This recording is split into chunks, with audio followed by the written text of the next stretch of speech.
Does anything about where you live, your upbringing, does any of that inspire or influence what you do musically? Uh, I would say 100%. Just Texas. Like we'll just start with where I live. Texas has its, I feel like, its own vibe, style, whatever you want to call it. Like not it's as in say like cowboys and whatever, but like say the like this like the way it looks, but the way like people are. Okay. Uh, Texas is usually a little louder. Um, like stuff's like I don't know how they even say it besides everything's like kind of on blast, like or you could make some cheesy reference like everything's bigger in Texas kind of thing. But like Texas, like you can tell when like Texans fans are at something or Texans and they're just drunk and loud or whatever that kind of thing. Right. Rowdy. But I feel like that kind of like energy and vibe comes off like in like I mean for sure in the stuff we do, and also you can tell it from other I feel like Texas bands like there's this kind of a general feel and I can be like, oh, okay, yeah. It's different when you like, especially northern bands and stuff like that. It's a like I can tell the difference. Yeah. Uh, Upbringing as well, because like when you're writing stuff, it's like usually if it's not directly you're writing about an experience. If it's coming from you, it's like your thoughts are like a collection of everything you've done. But like say like I mean I'm like my parents are religious and I got raised religious and I'm not in that sense, like don't need to go off about that too much. But yeah, like I mean, yeah, that stuff changes like, it helps shape who you are depending on how you react to things that happen to you. It's a good answer. I like that. So I obviously I see quite the record collection behind you. A little bit, yeah. I've got a massive CD collection, so Nice. I know it's a little different, but at the same time, it's it's our It, love of music. So yeah, it's the same thing. It's like people get all elitist about what format of music you listen to, and it's just like it's not about like a record versus a CD or a cassette or whatever the fuck. It's just I mean, if like you like the music, you like the band, and then half the time these days I feel like stuff is more of like a collector's item than it is an actual form of listening. right, yeah. Uh, what started your record collection? Like, what's some of your first pieces?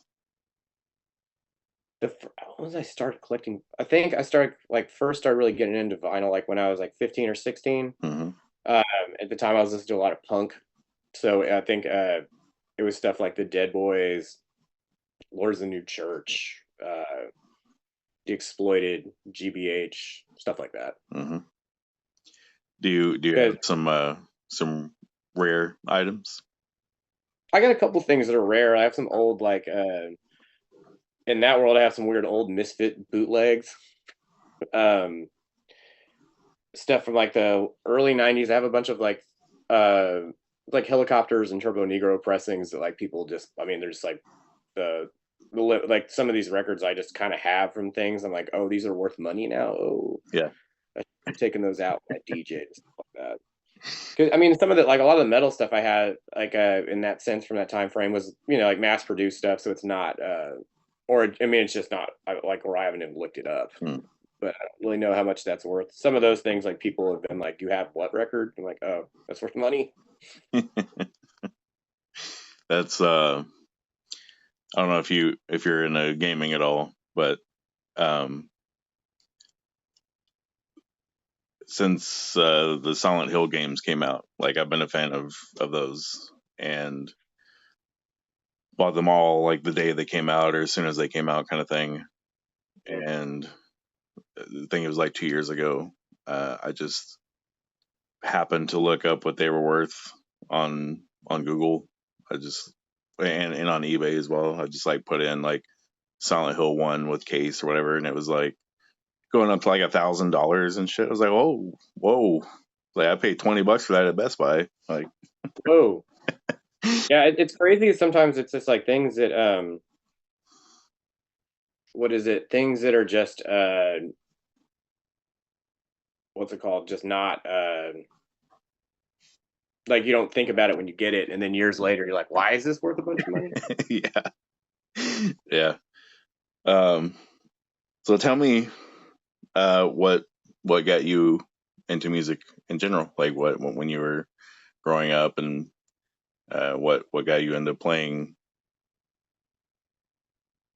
The I think I was around when I was 12. My dad had some friends come over from overseas, Mhm. and their son bought like every metal record that was out in 1992. I swear. I can't even tell you exactly what records he bought because I was too young, and I just remember being like, "What the fuck is going on?" I mean, okay, so like Peace Cells was one, and I think I don't even. It was everything in that range, like kind of Yeah. stuff like Megadeth, Metallica, Slayer, things. And I just remember him buying it all, and then I'm looking at it all. I'm like, I don't know what this is. This looks awesome. And then I think I can't remember listening to a ton of it at the moment when he was visiting. I just like the thing that really sticks out in my mind is all the art. Mhm.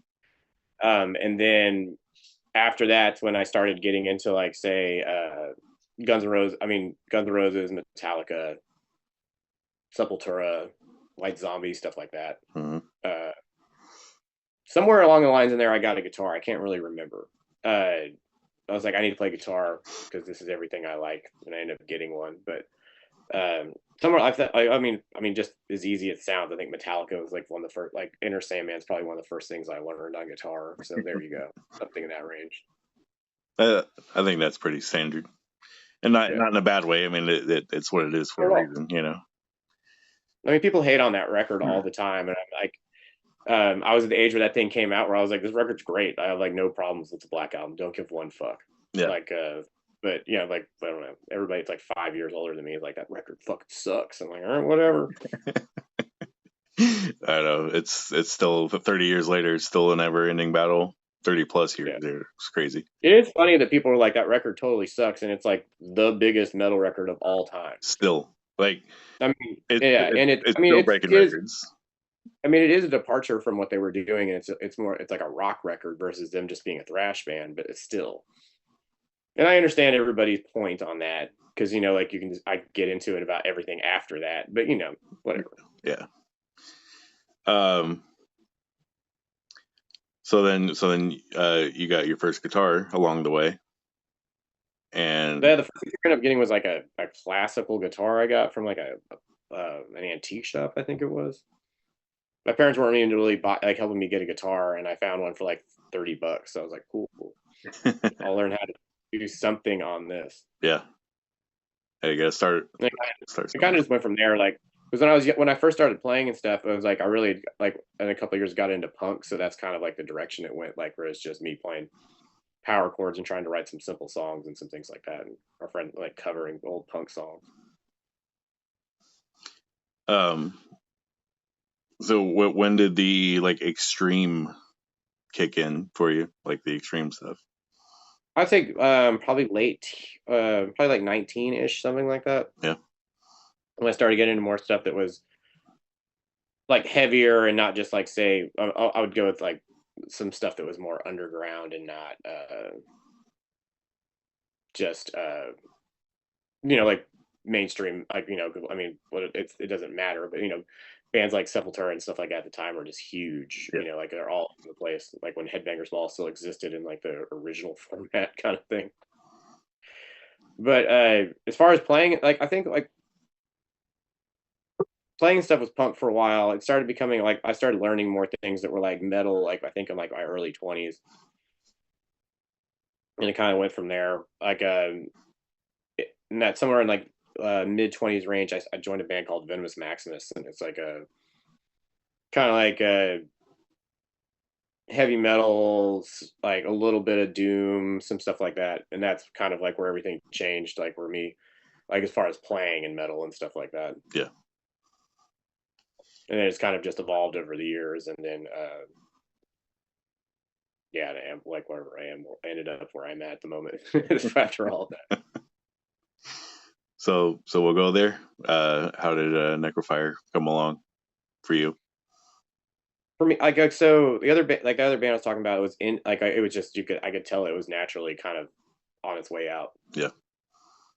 And I've been working on some black metal songs for a while because that's what I really wanted to do for like even for that for like for a very long time. Like I just never like I didn't have time or whatever excuses ever like life happens kind of thing. Hmm. So I've been working on some songs and then Dabra and me were talking about something and he was like, yeah, I want to do it. Like he was like, I would like to do something. So I was like, okay. So we ended up jamming and then it kind of just went from there. But everything kind of worked out. We're like we jammed, we recorded an EP real quick, we did some shows with Uada, and then it just kind of like it moved along real fast. Which I was like, okay, that's good. They're a pretty good live band. I saw them. Was it 2019? Yeah, it was just before COVID. Um, Yeah, I and like it when they send out so much smoke you can't see almost right, anything. yeah, yeah. That's like their whole thing. But yeah, but they're good. It's hard to forget that. Plus, and it was them with 1349, and that's pretty exciting. Um, so what is the immediate future in Necrofier? What's happening right now, and what's to come? Right now we leave in about a week and a half to go. We're doing a tour with Goat and Vitriol. Hmm. It's about a little over 3 weeks. So it'll be good. Um, Starts like around Chicago at Full Terra Assault, and then we kind of go over northern cities along and go into Canada a little bit, and then come down the coast to Florida, and then that one should be pretty good though. Excited about that. After that, we've been working on some new tunes, so we're gonna I think in November, December, and go back in the studio, work on the next record. I'm excited about that. Absolutely. And next year, like we don't have any official plans for next year, but I'm sure we'll end up doing something like working on like we'll probably be on the road sometime. Hopefully, maybe end up in Europe in a couple of festivals, but nothing's completely set up yet. So, do you have any side projects, or is this your main, like, I mean, everything? this is like so like we became pretty busy. So Necrofier, I mean, Necrofier is the main thing I do. I play in a heavy metal band called Night Cobra. Hmm. Um, we play some stuff like around the U.S. or like some stuff regionally in Texas, but like especially with just being so busy with Necrofier, I haven't really like we haven't done a ton this year. So, how did the Goat Horde tour come along? Like, how We've did been trying to do something with them for a while. Like I've known those guys for a very long time, and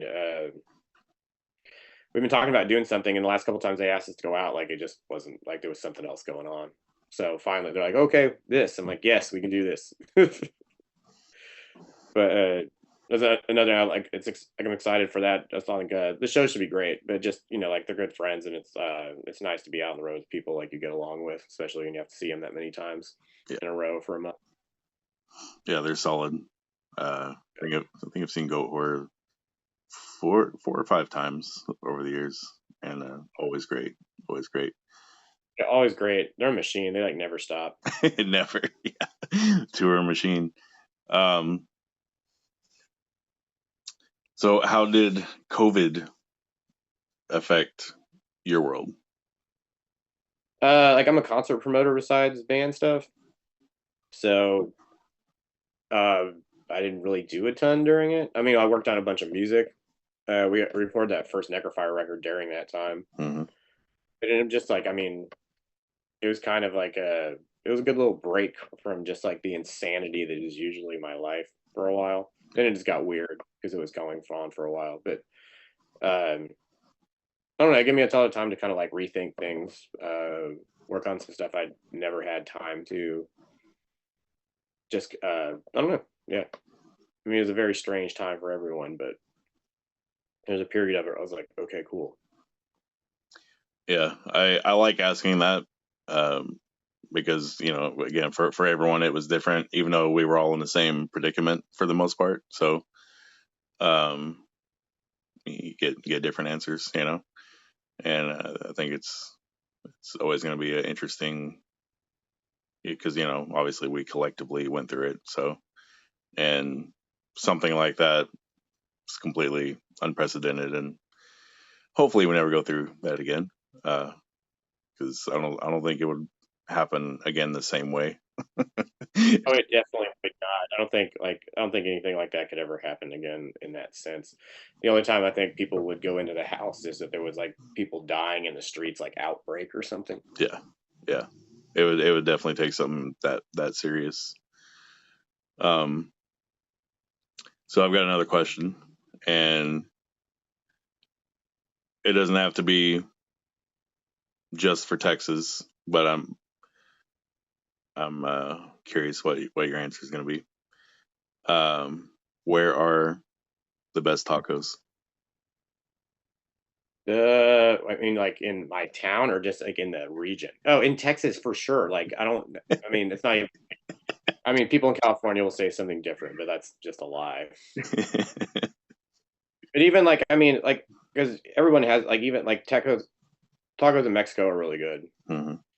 But there's also like Mexican tacos are a whole different style than Tex-Mex, and definitely a different style than like Californian tacos and things like that. But So I would always say Tex-Mex for sure, but then it also comes in. But like some trips to Mexico, I'm like, man, these might be the best tacos.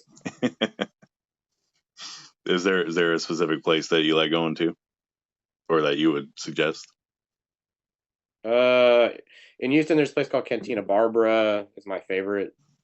There's a new place called the Taco Stand that's good. There's a couple of old places like Villa Arcos and some other things. Mexico City, I have no idea. I know I could tell you if like I went there, but I don't know the names. Right. That They're makes overwhelming. sense. So, for anyone that has been with you as a fan all along the way, what do you say to them?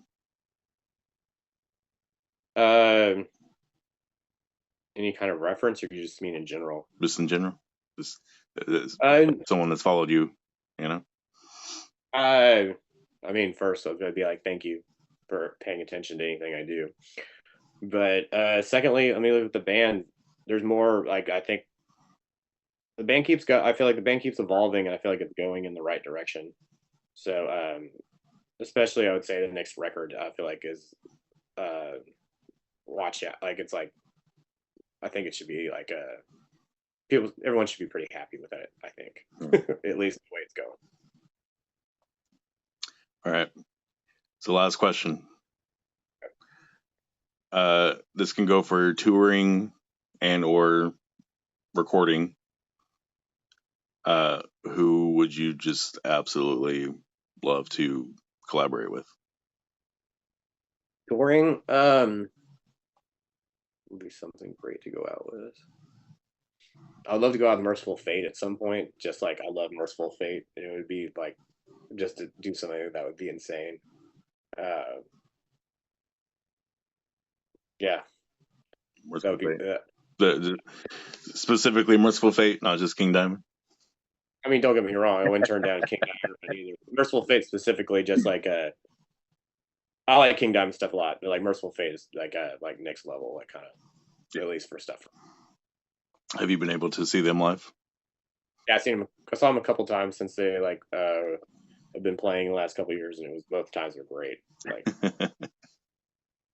It's fantastic. and who saw that coming? It's like everyone talked about it forever, but it's like, oh, yeah, it some probably of that won't. stuff actually happens because I'm always like, okay, Well, Christian, yeah, I want to thank you for your time, thanks for having me, man. and I appreciate you, and look forward to new Necrofier, and I look forward to hopefully seeing you on the road eventually. And I gotta check the dates for the Goat Horror tour. I did look at them, but you know, life and being busy. But Yeah, I mean, if you can make it, hit up Will. I'll put you on the list. oh yeah, man, I appreciate it, and take care, and thank you. Thank you, man.